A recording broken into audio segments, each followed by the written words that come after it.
together every year, but as you get a little older, you just appreciate and look back and hey, when I was in college, meeting NFL guys, just the journey they're going through, because I went through that years ago. Yeah.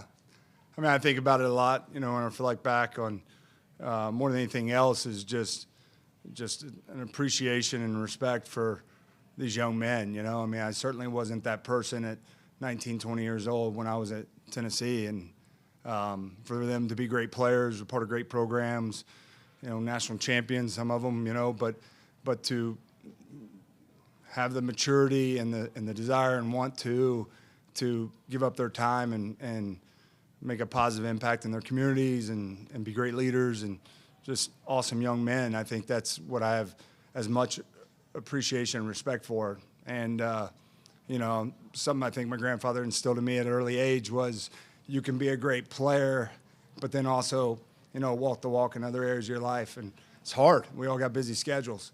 And these kids today, I mean, more so than they're making money and they're making a lot of money. And to not lose sight of that, I think, speaks volumes of who they are in their locker room, not just as players, but as leaders.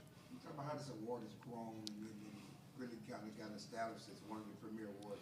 Yeah, I think it's, I think there's a lot of people that probably deserve that, more so than myself. I get to show up and see these guys, and I mean, just the NCAA, their sports information directors and their coaches and the community to rally behind it, I think is big a reason why it's been that. And then these players just doing the homework to find the guys and, weed through it and make sure we're doing our due diligence on, recognizing the right type of guys. And so huge honor for me to bear that name and to get to celebrate these three guys tonight. Obviously, you're around high school kids and coaching them. Yeah. Christian now at college kids and the age difference. Is there an appreciation of knowing how hard it is when you know this award is something that means so much to you? Like, there might be a guy on my field that is up for this award next year.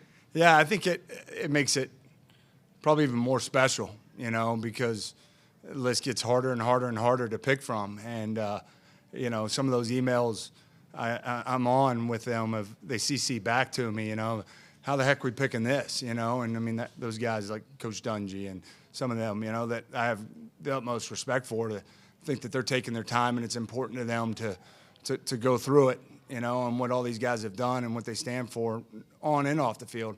And I think the older I get too is reflecting on that of what great role models for me. I got two sons that play linebacker. Two of these guys are linebackers. I mean, that's what you want, right? Such a great example for them to be able to look out and say, this is how you do it. This isn't just dad talking. These are some of the best players in the country. And so that's not lost on me for sure.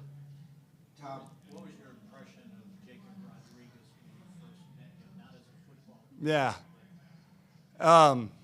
Just in all of his maturity, I think the best players and I think the best leaders that I was around, there was this piece of the stage was never too big for them. And I think you spend a few minutes with him, you see that pretty quickly, of any success that he's had, and he's had his fair share of adversity and challenges that he's had to go through. But I think there's a great sense of gratitude that, he displays and communicates on receiving this award, and this year got to get pushed back. I mean, this is a busy time for all three of them, but certainly it's really busy for him, and to make it a priority and want to be a part of this and just the questions that he asks. I mean, I think it says a lot about who he is and the reason why he's so successful. Jason, can you talk about your decision to kind of take your career in a different direction and go to college? Yeah, I think, look, I knew for a long time that this is something I eventually wanted to do. It's just what a great time in my life to be able to coach my kids. And, I knew I wasn't going to get that time back. And just unbelievable 5 years from, taking over a program, and we were awful, and I think about that a lot. My first game as a high school coach, the first play, I mean, we were really bad taking over that program, but the first play, goes for 75. It's a touchback.